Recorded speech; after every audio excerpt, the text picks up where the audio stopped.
Welcome you all to English with Rice Teacher YouTube channel.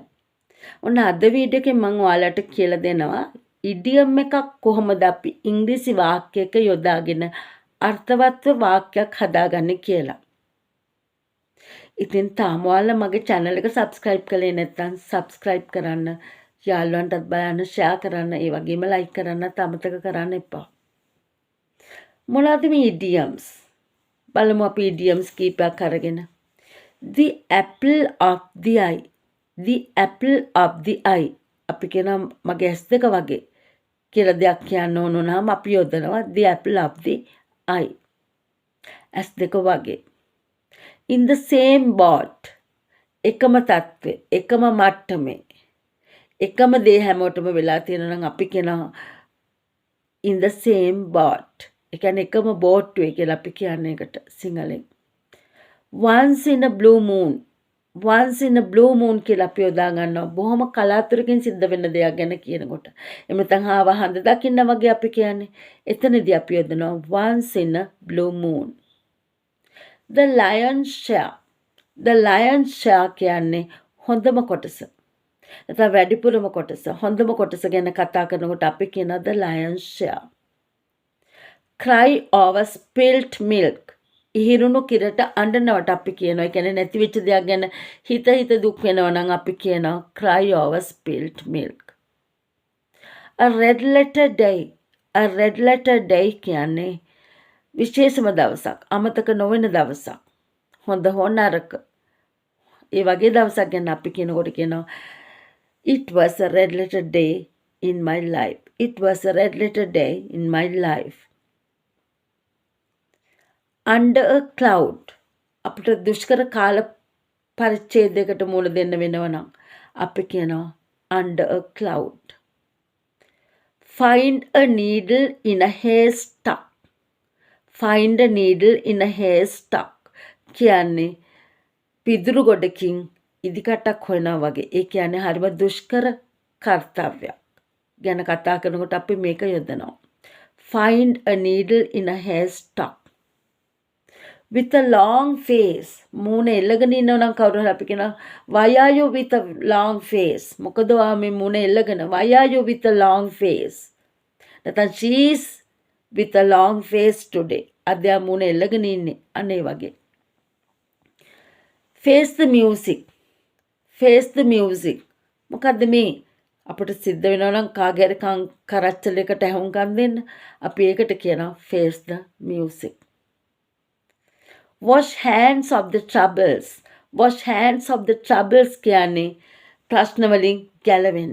ප්‍රශ්න වලින් ගැලවෙනවට අපි කියනවා wash hands of the troubles. A fish out of water. දියෙන් ගොඩගත්ත මාළුවෙක් වගේ. ඒ කියන්නේ නොපුරුදු දෙයක් කරනකොට නොපුරුදු පරිසරයකට ගියාම කෙනෙක් බය වෙනවා, ගැහෙනවා. අනේ ඒ වෙලාවට අපි කියනවා තැති ගන්නවා. එතකොට අපි කියනවා a fish like a fish out of water. ඒ වෙලාවට අපි කියන හරියට දියෙන් ගොඩගත්ත මාළුවෙක් වගේ like a fish out of water. Make the life a bed of roses. Make the life a bed of roses. ජීවිතේ රෝස මල් යහනාවක් වගේ කරගන්නවට අපි කියනවා make the life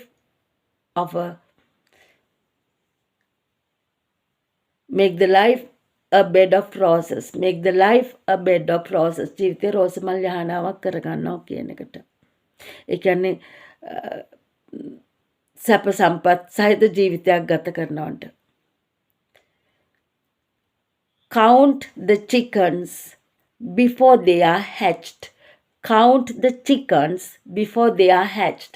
අපි කියනවා කතා කරද්දී බඩේ ඉන්න දරුවන්ට කේන්දර හදන්න එපා. එහෙම නැත්නම් අපි කියනවා මේ මුදහත් ගව්වක් තියෙද්දි පිටපොට ගහන්න එපා. අනේ ඒ වගේ දෙයක් කියන්න ඕන වුණාම අපි යොදනවා count the chickens before they are hatched. හරි අපි දැන් මේවා චූටි කතාන්දරයක් අනුසාරයෙන් තේරුම් ගන්න බලමු. මං හිතනවා කතාවකින් අපි මේ ටික යොදන්නේ කොහොමද කියලා ඉගෙන ගත්තොත් ඔයගලන්ට හරිම ලේසියෙන් මේක තේරුම් ගන්න පුළුවන් වෙයි. හරි. දැන් අහගන්නකෝ ස්ටෝරි එක.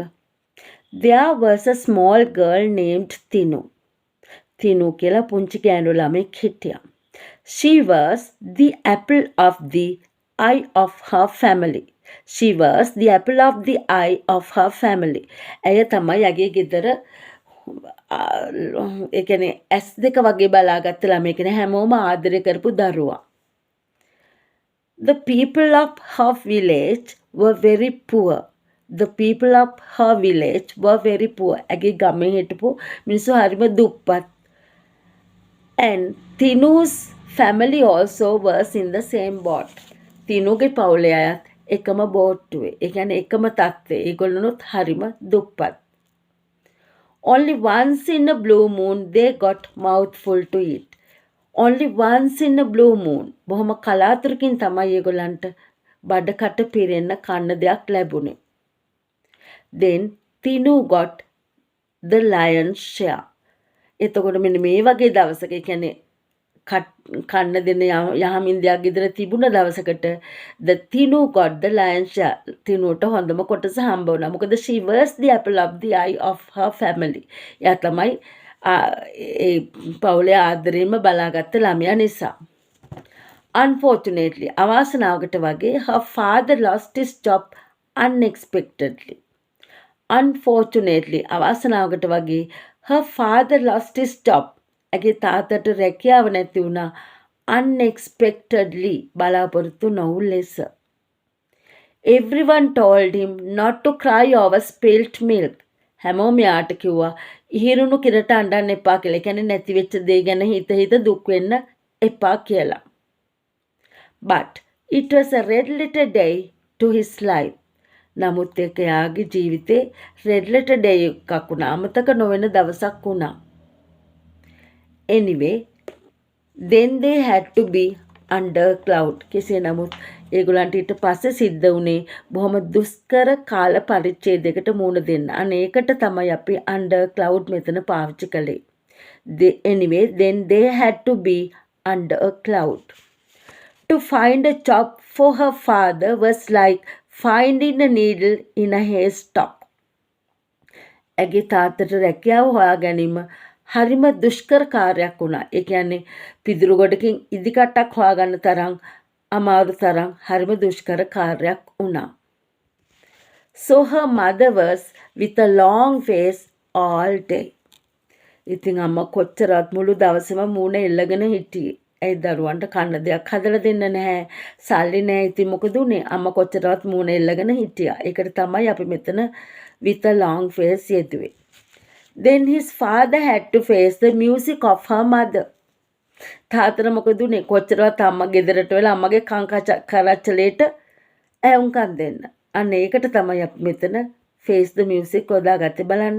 දැන් ඔයාලට තේරෙනවා කොහොමද මේවා වාක්‍යයක යොදන්නේ කියලා.